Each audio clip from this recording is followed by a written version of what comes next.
السلام علیکم ورحمۃ اللہ وبرکاتہ۔ اعوذ باللہ السمیع العلیم من الشیطان الرجیم من حمزہ ونفخہ ونفثہ بسم اللہ الرحمن الرحیم وما نتنزل الا بامر ربک لہ ما بین ایدینا وما خلفنا وما بین ذلک وما کان ربک نسیا رب السماوات والارض وما بینہما فاعبدہ واصطبر لعبادتہ هل تعلم له سمیا۔ اور ہم فرشتے آپ کے رب کے حکم کے بغیر نازل نہیں ہوتے۔ جو کچھ ہمارے آگے ہے اور جو کچھ ہمارے پیچھے ہے اور جو کچھ اس کے درمیان ہے سب اسی رب کی ملکیت ہے، اور آپ کا رب بھولنے والا نہیں۔ رب السماوات والارض وما بینہما، آسمانوں اور زمین اور جو کچھ اس کے درمیان ہے اس کا رب ہے، لہذا اے نبی صلی اللہ علیہ وسلم آپ اسی کی عبادت کیجئے، اس کی عبادت پر جمے رہیے۔ کیا آپ اس کا کوئی ہم نام جانتے ہیں؟ محترم سامعین اکرام، سورہ مریم سورہ نمبر 19 اور اسی صورت سے بھی آپ کے سامنے آیت نمبر 64-65 یعنی 64 اور 65 یہ دو آیات آپ کے سامنے تلاوت کی گئیں۔ بفضل اللہ، بعون اللہ، بتوفیق اللہ، دونوں آیتوں کا ترجمہ بھی آپ تمام کی خدمت میں پیش کیا گیا۔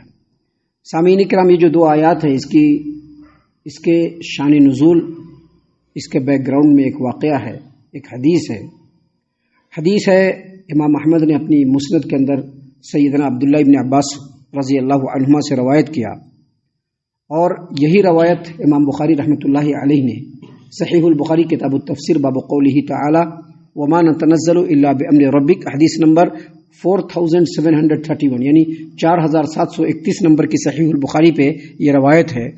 سیدنا عبداللہ ابن عباس رضی اللہ عنہما نے بیان کیا کہ رسول کریم صلی اللہ علیہ وسلم نے جبرائیل امین علیہ السلام کو، یعنی جبرائیل امین علیہ السلام آئے، نازل ہوئے، ملنے کے لیے آئے، تو نبی کریم صلی اللہ علیہ وسلم نے ان سے فرمایا ما یمنعک ان تزورنا اکثر مما تزورنا، یعنی ابھی جو آپ ہم سے ملتے ہیں، ایک معمول آپ کا ہے کہ اتنے دن پر آپ آتے ہیں، آپ اس سے زیادہ ہمارے پاس کیوں نہیں آتے؟ تو سیدنا جبریل علیہ السلام نے اس کے جواب میں یہ آیت کریمہ لے کر نازل ہوئے۔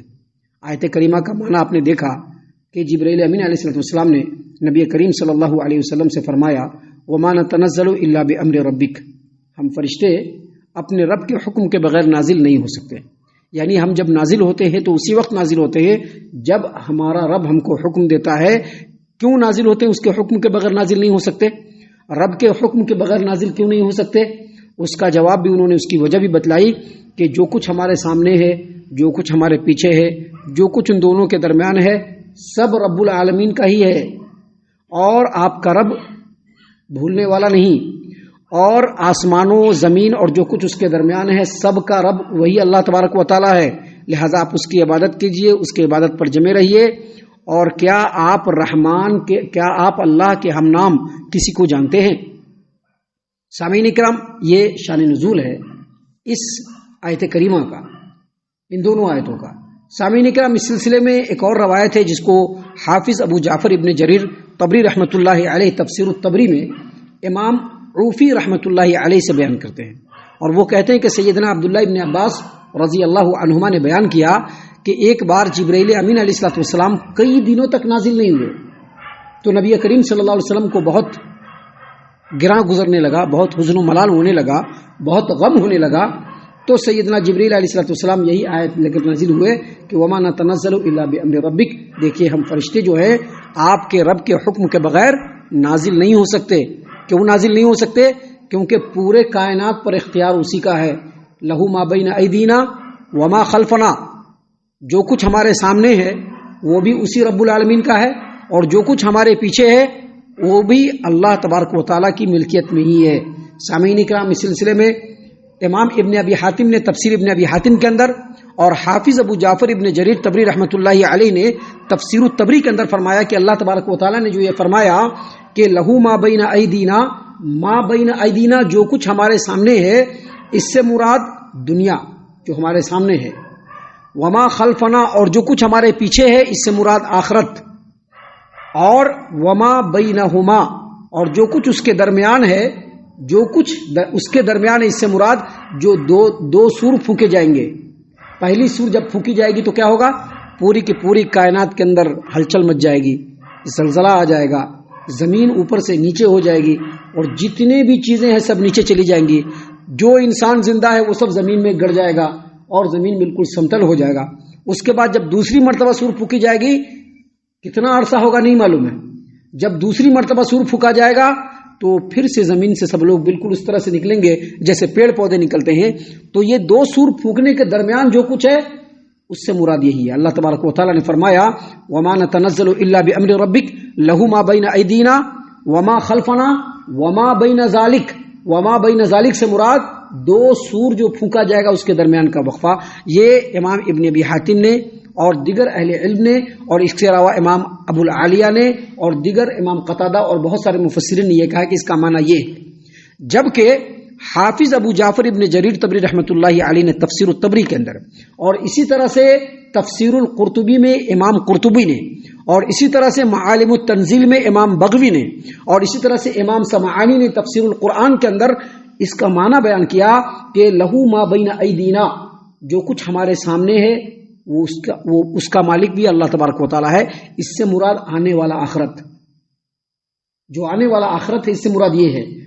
وما خلفنا اور جو کچھ ہمارے پیچھے، اس کا مطلب یہ ہے کہ دنیا میں جو کچھ ہم چھوڑ دے رہے ہیں یا جب ہم یہاں سے نکلیں گے تو دنیا میں جو کچھ پیچھے چھوٹ جائے گا، اس سے مراد یہ ہے۔ اور وما بین ذالک کا مطلب یہ ہے کہ دنیا اور آخرت کے درمیان کا جو وقفہ ہے۔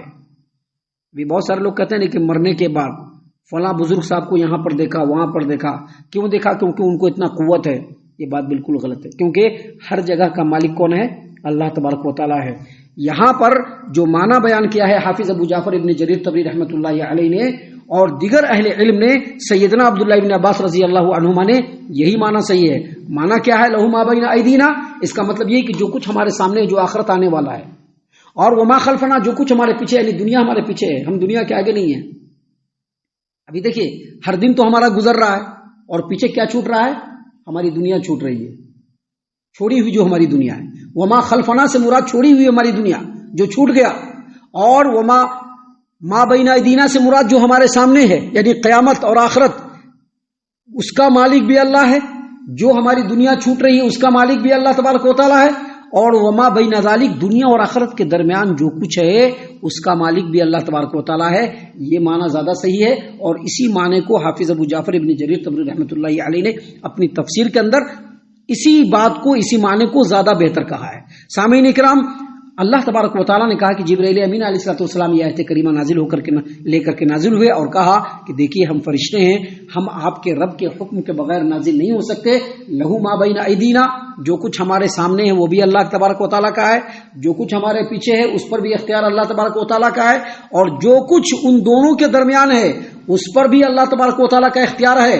وما کان ربک نسیا، اور آپ کا رب بھولنے والا نہیں۔ کیا مطلب یہ کہ آپ کا رب بھولا نہیں ہے، تھوڑا لیٹ ہوا ہے آنے میں، رب العالمین کا یہ حکم ہے، اس کی یہ حکمت ہے، لیکن آپ کا رب آپ کو بھولا نہیں ہے، اور آپ کا رب آپ کو بھولنے والا بھی نہیں ہے۔ سامعین اکرام، اس سے یہ بھی پتہ چلتا ہے کہ جو لوگ بھی اپنے رب کو راضی کرنے والے اعمال انجام دیتے رہتے ہیں، اللہ اس کو کبھی بھی نہیں بھولتا۔ اللہ تو کسی کو نہیں بھولتا ہے، اللہ تو کسی کو نہیں بھولتا ہے، لیکن اس دنیا میں جو رب کے مرضی کے بغیر اپنے قدم کو اٹھاتا ہے، اللہ اس کو اس کے راستے پر چھوڑ دیتا ہے، اور پھر اللہ کی جو خاص معیت ہے اس کے ساتھ نہیں ہوتی ہے۔ وہ اپنی زندگی میں جو کرنا ہے کر لیتا ہے، جو اس کے مقدر میں مل جاتا ہے۔ لیکن جو لوگ بھی اپنے رب کے مرضی کے مطابق اس روئے زمین پر اپنے زندگی کو گزارتا ہے، رب اس کو کبھی بھی بھولنے والا نہیں۔ سامعین اکرام، اس قرآن کریم کے اندر اللہ تبارک و تعالیٰ نے بیان فرمایا ہے کہ جو ایمان والے ہیں، جو اپنے رب کو راضی کرنے کی فکر میں ہمیشہ لگے رہتے ہیں، اللہ نے فرمایا کہ دنیا میں بھی ان کی مدد کرنا میرے اوپر حق ہے، اور آخرت میں بھی اس کی مدد کرنا میرے اوپر حق ہے۔ یہ اللہ تبارک، یہی چیز ہے اللہ تبارک و تعالیٰ نے یہاں پر بیان کرنا ہے کہ آپ تو اللہ کے نبی ہیں، آپ تو اللہ کے مرضی کے مطابق زندگی گزار رہے ہیں، آپ تو اللہ کے احکام کو لوگوں تک پہنچا رہے ہیں، جو احکام رب نازل کر رہا ہے اس کے مطابق عمل کر رہے ہیں۔ آپ ہمیشہ اپنے رب کو یاد کیے ہوئے ہیں تو پھر آپ کا رب بھی آپ کو بھولنے والا ہرگز نہیں ہے. وما کان ربک نسیا، آپ کا رب بھولنے والا نہیں. اس کا جو دوسرا رخ ہے وہ یہ بھی ہے کہ جو لوگ بھی اللہ کی نافرمانی کرنے والے ہیں اللہ تبارک و تعالیٰ اس کو بھی بھولنے والا نہیں. جو بھی اللہ تبارک و تعالیٰ کی نافرمانی کرنے والے ہیں اللہ اس کو بھی بھولنے والا نہیں ہے. اللہ تبارک و تعالیٰ ہر ایک کو اس کے عمل کے مطابق آخرت میں اس کا پورا بدلہ دینے والا ہے. سامعین اکرام، اس کے بعد اللہ تبارک و تعالیٰ نے فرمایا کہ جبرائیل امین علیہ السلام نے جو آیت پڑھی نبی کریم صلی اللہ علیہ وسلم کے سامنے، اس میں اللہ نے فرمایا رب السماوات والارض وما بینہما، آسمانوں اور زمین اور جو کچھ آسمان و زمین کے درمیان ہے تمام چیزوں کا رب وہی اللہ ہے، جو ہمارے آگے کا بھی مالک ہے، ہمارے پیچھے کا بھی مالک ہے، اور ان دونوں کے درمیان ہے جو کچھ اس کا بھی مالک ہے. وہ جو ہے آسمانوں کا بھی رب ہے، زمین کا بھی رب ہے، اور آسمانوں اور زمین کے درمیان جو کچھ ہے ان تمام چیزوں کا رب ہے. کیا مطلب؟ تمام چیزوں پر اسی کا اختیار ہے. ہر چیز کی تدبیر اور انتظام کرنے والا وہی ہے. یہ جو انسان دکھ رہے ہیں صرف ان کی روزی روٹی نہیں، ایسے مخلوقات جن کو ہم جانتے بھی نہیں ہیں اللہ تعالیٰ اس کے بھی روزی روٹی کو پورا کرنے والا ہے. ابھی ایک چمٹی کو تو ہم جانتے ہیں اس کی روزی روٹی کتنی اتنی، لیکن پتہ نہیں دنیا میں اور کیسے مخلوق ہیں جن کی روزی روٹی پتہ نہیں کیا ہوگی، کیا کیا کھاتے ہوں گے وہ. اللہ تبارک و تعالیٰ اس کی روزی روٹی کو بھی پورا کرنے والا ہے. سب کے اوپر اس کا حکم چلتا ہے، سب کا انتظام وہی کرتا ہے، ہر جگہ اسی کا تصرف ہے. اور آگے اللہ تبارک و تعالیٰ نے فرمایا کہ اے نبی صلی اللہ علیہ وسلم فاعبدہ واصطبر لعبادتہ، آپ اسی کی عبادت کیجئے اور اس کی عبادت پر جم جائیے. کیوں؟ کیونکہ اس روئے زمین پر اس کے علاوہ کسی کا بھی کوئی اختیار نہیں ہے. اس آسمان پر اور آسمانوں پر اس کے علاوہ کسی کا کوئی اختیار نہیں ہے. یہ جو دنیا گزر رہی ہے اس کے علاوہ کسی کا اس دنیا کے اوپر کوئی اختیار نہیں ہے. دنیا کے بعد جو آخرت آنے والی وہاں پر بھی اختیار کس کا ہے؟ اسی رب العالمین کا ہے. اور دنیا اور آخرت کے درمیان کی جو زندگی ہے اس پر بھی اسی رب کا اختیار ہے. لہذا عبادت کے لائق کون ہے؟ وہی رب العالمین ہے. یہاں پر اللہ تبارک و تعالیٰ نے عام انسانوں کو بھی، دنیا پرست انسانوں کو بھی، اور جو شرک و کفر میں پڑے ہوئے ہیں ان کو بھی اللہ تبارک و تعالیٰ تنبیہ فرما رہا ہے کہ جو رب ہر چیز کا مالک ہے اس کو چھوڑ کر کے غیر اللہ کے سامنے کیسے جھک رہے ہو؟ جو رب العالمین ہر چیز کے اوپر تمہارے سانسوں کے اوپر اختیار رکھتا ہے اس کو چھوڑ کر کے دوسروں کے حکم کو کیوں مان رہے ہو؟ جو رب یہ دنیا تم کو دینے والا ہے اس رب کو چھوڑ کر کے نفس پرستی پہ کیوں پڑے ہوئے ہو؟ اللہ نے کہا فاعبدہ، حالانکہ ہمارے نبی تو بہت عبادت کرنے والے، لیکن پھر بھی حکم کیوں دیا گیا؟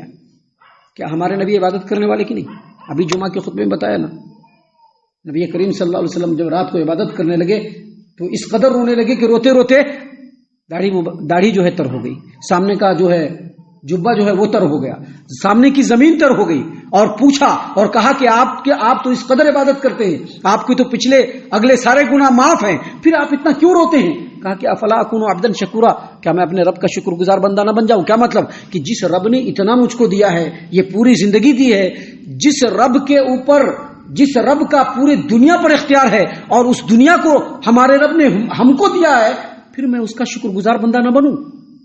تو یہاں پر حکم اگرچہ اللہ کے رسول صلی اللہ علیہ وسلم کو دیا جا رہا ہے، لیکن یہ حکم لوگوں کے لیے ہے کہ رب کی عبادت کیجیے اور اپنے رب کی عبادت پر جم جائیے. جم جائیے کیا مطلب؟ دنیا ادھر سے ادھر ہو جائے، جب رب کی فرما برداری کا معاملہ ہو تو وہاں پر صرف رب کی فرما برداری ہوگی، رب کے علاوہ کسی کی بھی فرما برداری نہیں ہوگی. دنیا چاہے ادھر سے ادھر جائے، کوئی خوش رہے کوئی ناراض رہے، نو پرابلم. کیونکہ یہاں پر جو ہمارا ہاتھ جو برتن کے اندر جاتا ہے اور وہاں سے جو کھانا ہمارے لقمے میں آتا ہے اور ہم جو اپنے پیٹ کے اندر ڈالتے ہیں وہ کھانا بھی رب کا، اور جو پروسیجر ہو رہا ہے کھانا کو پیٹ میں ڈالنے کا وہ پروسیجر بھی رب کے ہی حکم سے ہو رہا ہے.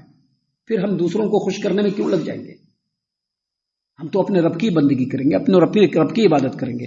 یہی بات اللہ تبارک و تعالیٰ یہاں پر سمجھا رہا ہے کہ اے نبی صلی اللہ علیہ وسلم آپ اپنے رب کی بھی عبادت کیجئے اور رب کی عبادت پر جم جائیے. هل تعلم له سمیا، کیا آپ نے اس کے نام جیسا کسی کا نام دیکھا ہے؟ اس کے مثال کسی کو دیکھا ہے؟ اس کے جیسا کسی کو دیکھا ہے؟ سیدنا عبداللہ ابن عباس رضی اللہ عنہما سے دو قول ہیں. حافظ ابو جعفر ابن جریر طبری رحمۃ اللہ علیہ نے تفسیر الطبری میں امام عوفی سے اور امام علی بن ابی طلحہ سے، اور انہوں نے سیدنا عبداللہ ابن عباس رضی اللہ عنہما سے روایت کیا کہ هل تعلم له سمیا، بھلا تم کوئی اس کا ہم نام جانتے ہو، اس کا مطلب یہ ہے کہ اس کے کوئی مثل جانتے ہو، رب کی کوئی مثل، رب کے برابر کسی کو جانتے ہو، رب کی طرح سے کسی کو جانتے ہو، رب کی شبیہ کی طرح سے کسی کو جانتے ہو؟ کوئی نہیں رب کی طرح سے۔ اور دوسرا جو ہے امام اکرمہ نے عبداللہ ابن عباس رضی اللہ عنہما سے روایت کیا کہ اس کا مطلب یہ ہے کہ جو رحمان رب کا نام ہے، رحمان جو دنیا اور آخرت دونوں میں رحم اور مہربانی کرنے والا ہے، جو رحمان ہے، اس رحمان نام کا کوئی نام نہیں، بس صرف رب کا ہی نام رحمان ہے، رب کے علاوہ کسی کا بھی نام کوئی رحمان نہیں۔ اس سے یہ بھی پتہ چلا کہ دنیا میں لوگ جو رحمان کہتے ہیں یا رکھ لیتے ہیں نام، یہ شرعی اعتبار سے بالکل غلط ہے۔ بہت سارے لوگ عبد الرحمن نام رکھتے ہیں لیکن لوگ اس کو رحمان کہنا شروع کر دیتے ہیں، یہ بالکل غلط بات ہے، کیونکہ رحمان صرف رب العالمین کا نام ہے، اور جیسا اللہ رب کا نام ہے ویسے ہی رحمان بھی رب کا نام ہے، اور رب کے علاوہ کسی کا بھی نام رحمان نہیں ہو سکتا۔ عبد الرحمن ہو سکتا ہے لیکن رحمان نہیں ہو سکتا ہے۔ ہم اللہ سے دعا کرتے ہیں کہ اللہ تعالی ہم تمام کو ان باتوں کے اوپر غور و فکر اور تدبر کرنے کے ساتھ ساتھ اللہ تعالی ہم تمام کو ان باتوں کے اوپر عمل کرنے کی توفیق عنایت فرمائے، آمین۔ اللہ تعالی ہم تمام کو صحیح معنوں میں پکا سچا مومن مسلمان بنائے، اللہ اور اس کے رسول صلی اللہ علیہ وسلم کی اطاعت و فرما برداری کرنے والا بنائے، صحابہ کرام رضی اللہ عنہم کے طریقے پر چلنے والا بنائے، جنت الفردوس میں جگہ عطا فرمائے۔ اے اللہ ہم تمام کو جہنم سے پناہ دے، اے رب العالمین ہم تمام کو جہنم سے پناہ دے، اے مالک الملک ہم تمام کو جہنم سے پناہ دے، آمین یا رب العالمین۔ وما علینا الا البلاغ المبین۔ تبارك الذي نزل الفرقان على عبده ليكون للعالمين نذيرا